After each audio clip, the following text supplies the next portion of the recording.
everybody. Scott Brearley here from Soulmates and Suitcases podcast. This is our second podcast. I am a coach, an author. This is my wife, Lisa. Hey. Go ahead. Okay. Hi everybody. This is Lisa Brearley. Like Scott, I'm also a coach and author, educator for almost 20 years now. And we are excited for our podcast number 2, Soulmates and Suitcases. So we're starting out for the first, 3 or 4 podcasts, sharing a little bit about us before we invite in some guests and have some other more in-depth conversations. So we kind of set ourselves up with some questions. So we're going to get started on some of the questions, which I just, of course, took right off my phone. Here we go. All right. So I'll start with you, Scott. So how, in your past, how did your family approach challenges or conflicts? And how has that influenced your relationships and the way you show up today? Well, for a long time, I didn't think there was something wrong with the way my family approaches, and myself included in that, approaches conflict. And because it was like the louder voice, the bigger the fist, that's who prevailed. And, through my life, it's been a lot of life lessons. And from the 70s till today, there was a lot more violence in the 70s and it was more acceptable than today. I've had to make huge shifts, and for some reason, sometimes it feels like the shifts that I make aren't quite good enough and I don't quite fit in still. However, Scott feels better and I sleep better at night with the shifts that I've made, because now I approach it like yesterday, for example. Both Lisa and I were having an off day. And you know what? Everybody has off days. And we talked about it and we shared that we were having off days, and we just let each other have our own off day rather than her try and fix me or me try and fix her. And it's actually a rarity that I think it's only the second time it's happened that we've both been on an off day. But it tells us how healthy my relationship is with Lisa, that we can both allow each other the courtesy of being who they are, and especially expressing who they are. Because in the past, in relationships, it was all about control on both sides, and control just feeds each other. Like if one person's trying to control, the other person just tries to control a little bit more. And in my relationship today, it's about just enjoyment, and it's one of the reasons why we picked Soulmate and Suitcases, because we travel lots and we have fun lots and we do all sorts of stuff. And we hike, we travel, we ride motorcycles long distance. And I regretted my past for years, and today I don't regret it because it's made the man who I am today. And today I'm pretty resilient. And yes, I can have off days. I don't remember the last time I was really angry. Today it's funny, I go to be feeling hurt rather than angry. And I shouldn't say funny, but that's different for Scott. So all that past is in your book, My Perfect Storm, and kind of the shifts and where you've gone in life and your growth and that sort of stuff. And I'm just noticing something, and I'm just gonna solve that problem while we're sitting here. There we go. Perfect. And my books, which I didn't introduce yet, so A Year of Love and 6 Months of Love, kind of takes the time after your book a little bit. So your life story is all in your book. And then from when you and I met, that's what these are, kind of more consists of that time frame. So I'm super excited because I'm sharing some special videos that I don't want to tell you too much about for Valentine's Day, but it's that understanding of self-love and love for each other. And if I was to answer the question about how my family kind of faced challenges and things, and then how that sort of developed me, or how it showed how I would show up later in life. My family was a pretty subdued in solving problems. Like, I never heard curse words, and I never saw fists, and I never saw drunk people, and I never nothing like that. And so solving problems, there was always a creative way to solve a problem. And I think that was something that I am very fortunate that I learned from my family, because look, you and I met, and it was like, we actually came to a space where we were both looking to move forward in life. I think when we met each other, and understanding that we can support each other in that growth, which is pretty cool. Yes. Yeah. So looking at another question, which is pretty cool. In relation kind of to your past and growth, how has kind of overcoming or working through your past trauma influenced the way you show up kind of in our relationship? Well, for me in my past relationships, like I just shared, it was a lot about control and a lot about changing the person that we actually met, that I fell in love with, or the person that fell in love with me. And like my last relationship, for example, my last marriage or my first marriage, it was all about the sky is falling, and it was all about crisis. And you could have almost set your watch a month. Oh, we got over the problem today, and 6 months later we'd be back in the same, almost similar problem. And it didn't. We went to counseling therapy and we did all sorts of stuff, but neither one of us were willing to look at our own stuff, not what the other person was doing, because that's what all this has to do with. You know, we have this problem that relationships don't last in this world today. And I believe it's because we so focus on what the other person's doing rather than what we can offer to the relationship and even offer to ourselves. Because I'm one of those people that I truly believe, like we talk about Jesus and we talk about Buddha and we talk about all the other gods that there are, that I'm not sure the whole list. However, I believe God's inside me, so I'm my own God. And as long as I'm doing the right thing, this feels fantastic.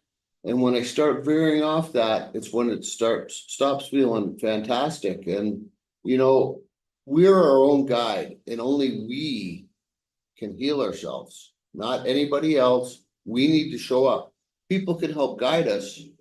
And that's how I've gotten to where I am, as people have guided me. And, you know I'm a little hard-headed and I don't listen quite as well as I should. And I probably could have gotten a lot sooner if I had listened better. However, you know what the point is? I never stopped trying, and I never stopped going after it, and I never gave up. And it's like, that's the key to life. Just don't give up. Keep striving for what you want to do. I have a great analogy. It's like, for you people that ride motorcycles, where does your motorcycle go? Where you look. So where does your life go? Where you look. It's no different. If we look to the negative and the sorrow and the misery and, oh, Lisa's not doing this right, that's where I'm gonna go. I'm gonna find all the faults in Lisa. And really all the faults are on me, for like, because it's up to me to do my share and do what I do, not care about what she does. And that's the one big thing about our relationship, is I've learned how to support somebody. And I know I didn't learn it alone, like through the way I've done a lot of coaching and a lot of self-help programs, and life's getting way better. Yeah, you mentioned you and your ex-wife went to counseling. And so even that is a big step, that you would go to counseling together. However, maybe discovering that you needed to work on your individual self so you can show up for your relationship. However, I'm not analyzing your past relationship. I wanted to be able to mention that you and I went to counseling, trauma therapy, however you want to call it. very early in our relationship. And it wasn't that we were like pointing the finger saying, you have a problem, blah, blah, blah, blah. It was our way of going through that emotional past, or the layers that I like to call it, that are layered on you over life, or the baggage or whatever. And to be able to be in a respectful place where you and I can hear each other on what was going on. And so if someone listens to this today, understanding that if you want to move forward with your partner, it's to, like we like to say, try something different so you can get some different results. Because if you're getting the same result from doing the same thing, it's not very helpful. That is true.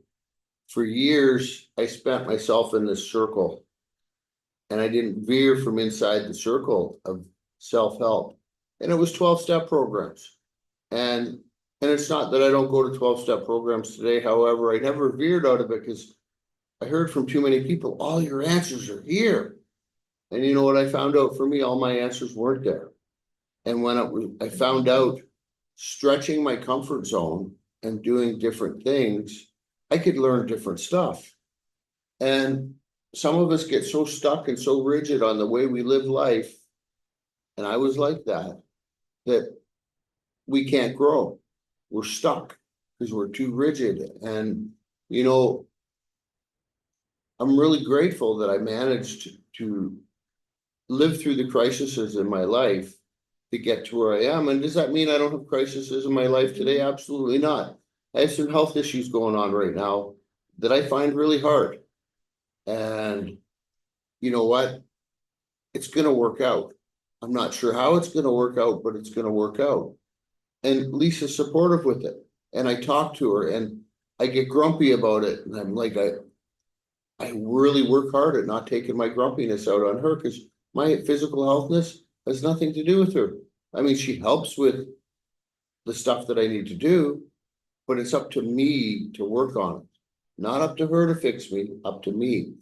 And I don't know, you know, back to kind of almost the first question, it's like growing up, I look back and I feel sad for the little kid that was Scott, because he never stood a chance.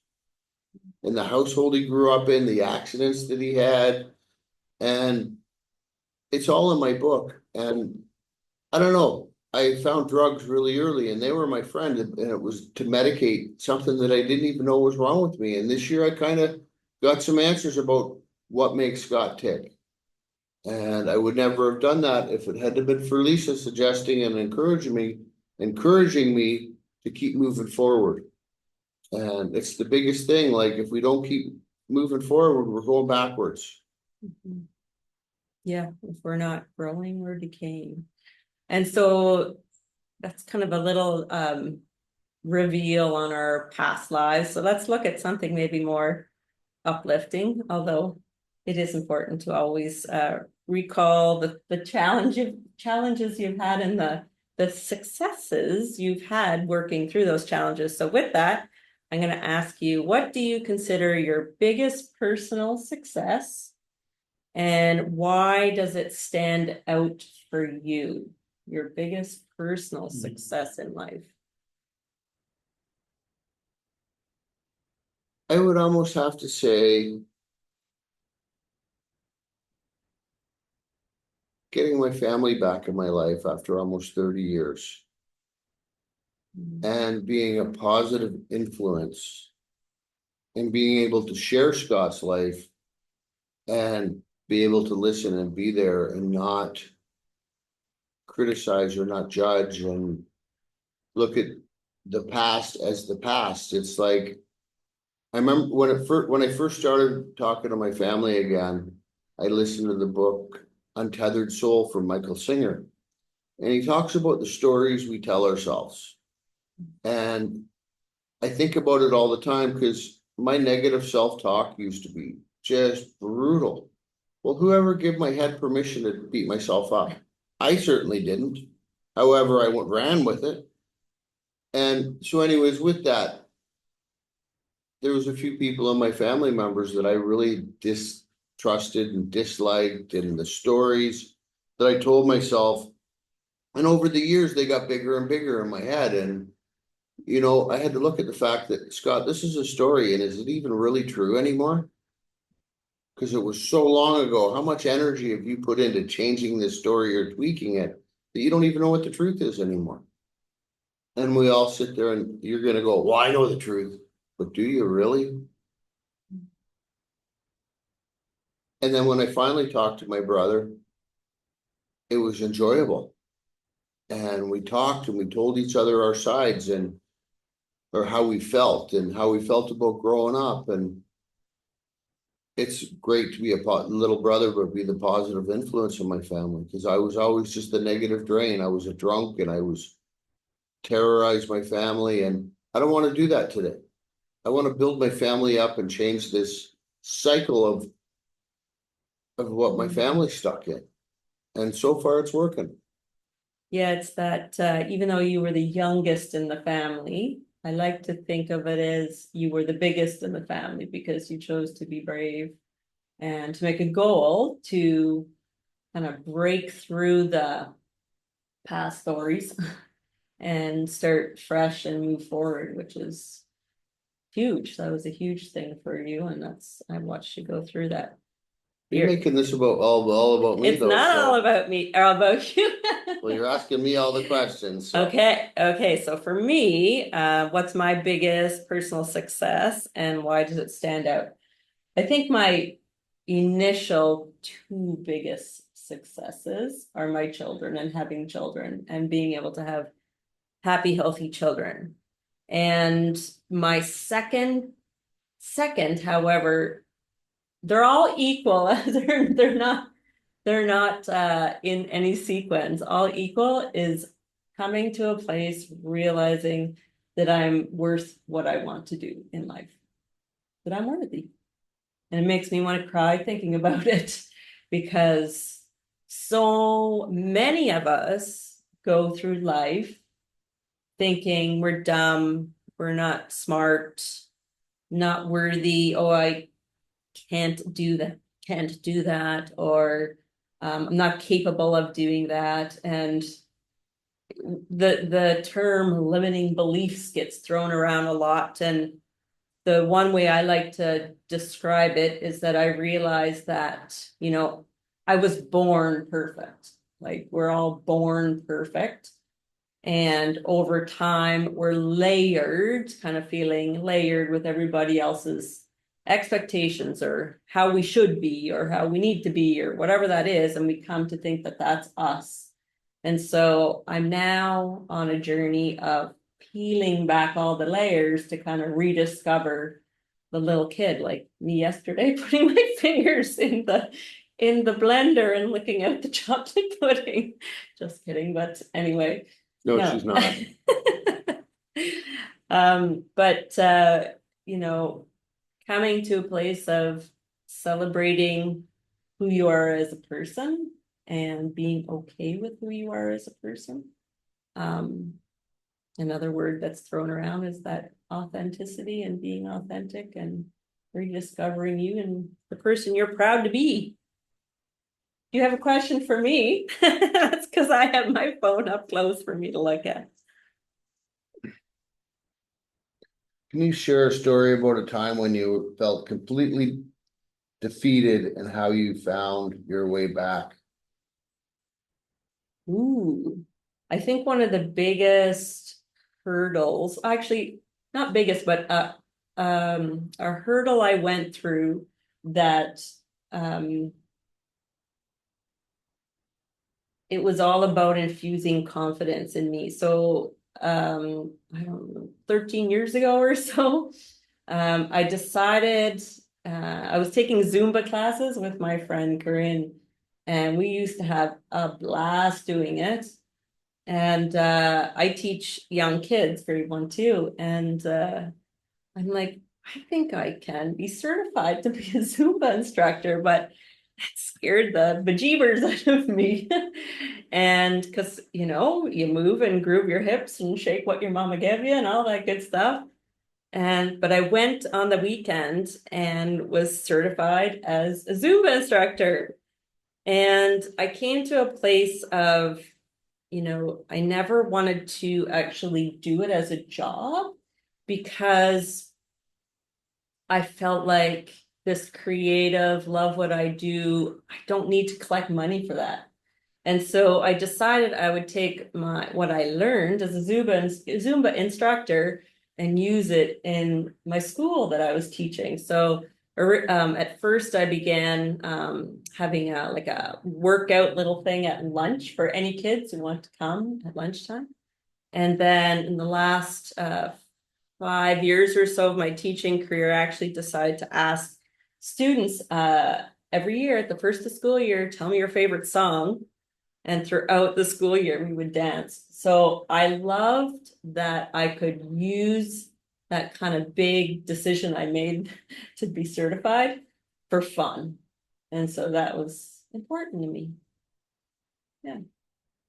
Um, so the whole thing about being defeated, it's that I was in a place of not feeling confident or worthy that I could do it. So let's put that on to you. What time in your life when you felt completely defeated and how you found your way back? Well, I don't think there's any one particular time I felt defeated. I spent years feeling defeated. I growing up with head injuries and ADHD and being a drunk at a really young age. I lost most of the years that people have that were the formative years when we're supposed to be developing our brain. And it took a long time to where I felt comfortable in Scott's skin because I would go to 12-step programs, start getting my life back together, and things would all fall apart again, and I would get drunk again. And I did that over and over for 20 years. And I haven't done that in a long time, and I haven't squashed my life in a long time. And you know, I always look back and thought that was defeat. And today I look back and see it was just me growing and learning how to live. And I think the biggest thing that I felt defeat was I think about 14 or 15 years sober, single, few years out of my first marriage. And the doctor told me I had prostate cancer. And you know what? When you get something like that, it's pretty defeating. And I wasn't going to do anything with it at first. And then I realized that I needed to listen to the doctor despite what I wanted. And you know what? Unfortunately, the doctors lied to me a lot, and just so I would do what they wanted me to do. And they actually admitted that.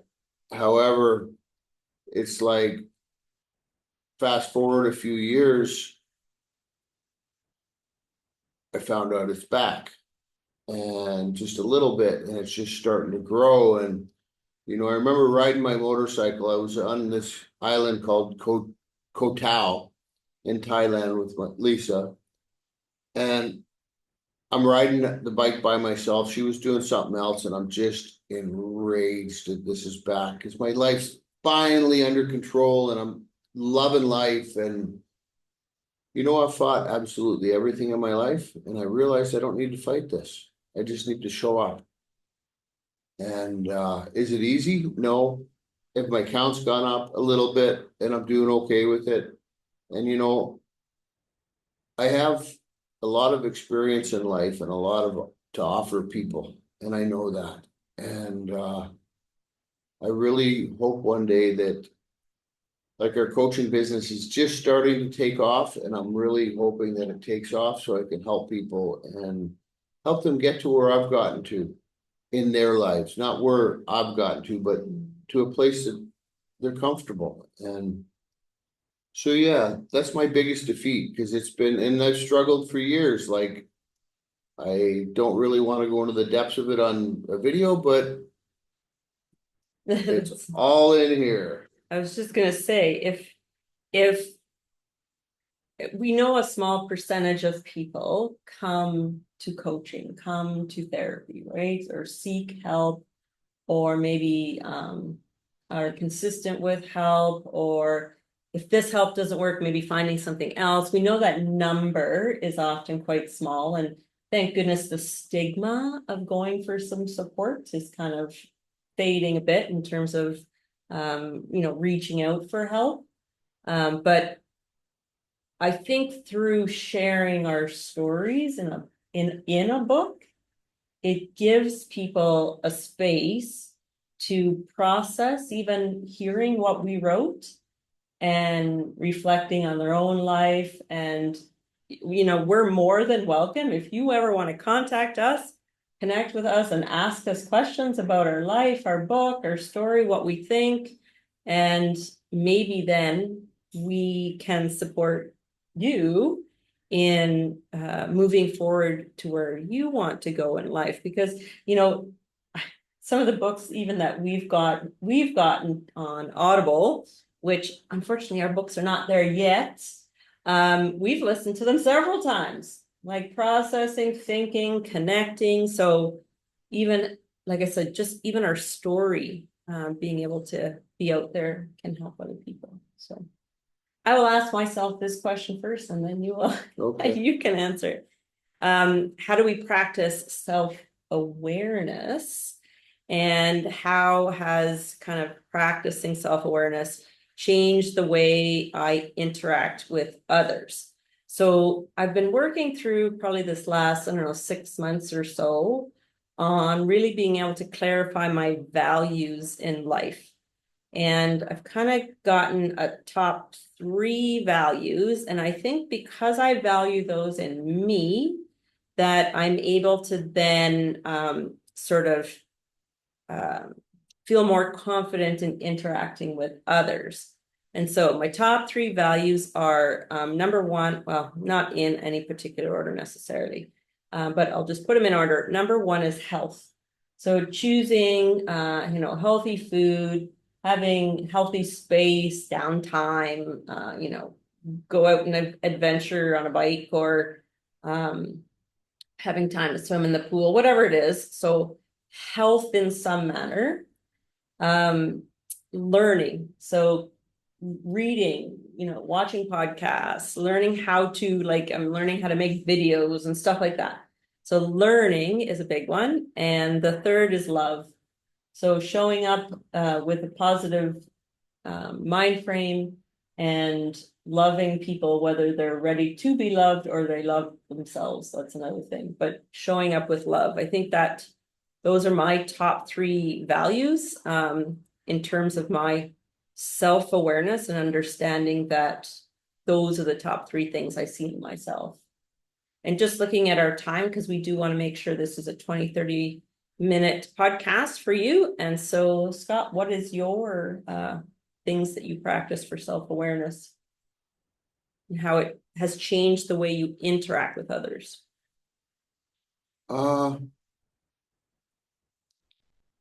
My self-awareness, I kind of judge how I'm feeling. Because when you're feeling confident and comfortable, your self-awareness of what's going on is absolutely amazing. And being the type of personality I am, it's been a common theme in my life to be going into uncomfortable situations. And I walk into the uncomfortable situations or a comfortable situation with my head held high, because I know what type of person I am today. And there was a long time that I didn't go with my head held high because I didn't know what type of person I am today. I know what my actions and behaviors are like today. And that's not saying that I'm always perfect, because I fall short on that. But I'm only human, just like you are. And I was at a place the other day and I was with a friend that was beating themselves up over something they did. And it's like I talked to him, I go, all you're doing beating yourself up for what you did is feeding the negativity. Just go, oh, I did it, and move on, instead of beating yourself up. And with that's pretty much how I do. Like, even when I make a mistake, I'll make amends. And amends doesn't mean, oh, I'm sorry. Amends is, how can I correct my wrong? And I don't like correcting my wrong, so I really work hard at not doing anything wrong, because I don't like eating crow. anyways, you know, we're gonna cut this short and Well, we want to hold up to our agreement of not keeping you past the time that we said we would. So if you want to contact us, and I don't think we mentioned this yet, you can find us at forwardwalkingchoices.com. And you can find us on all social media, and our books are available on our website or as well on Amazon. And if you cannot wait to get the paper copy and you would like the ebook copy, that is also on Amazon. And I will also include our own PayHip storefront where you can quickly get your ebook if you would like to start reading our books. Thanks very much, everybody, and have yourself a fabulous day. And we also have a huge request of you to comment. We appreciate your comments on the podcasts, and also to share, because you never know who you might positively affect today. Have a good one. Bye, thank you everybody. for listening. Thanks.